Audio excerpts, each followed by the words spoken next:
புத்தம் புதிய புத்தகமே உன்னை புரட்டி பார்க்கும் புலவன் நான். பொதிகை வளர்ந்த செந்தமிழே உன்னை பாட்டில் வடிக்கும் கவிஞன் நான்.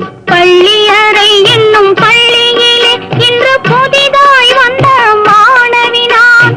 ஏட்டை புரட்டி பாட்டை படிக்கும் வீட்டு புலவன் நாயகி நான். பள்ளியறை என்னும் பள்ளியிலே அஞ்சு வீரல் பட்டால் என்ன, அஞ்சுகத்தை தொட்டால் என்ன, தொட்ட சுகம் ஒன்றா என்ன, துள்ளும் உள்ளம் பந்தா என்ன. தொட்ட சுகம் ஒன்றா என்ன, துள்ளும் உள்ளம் பந்தா என்ன.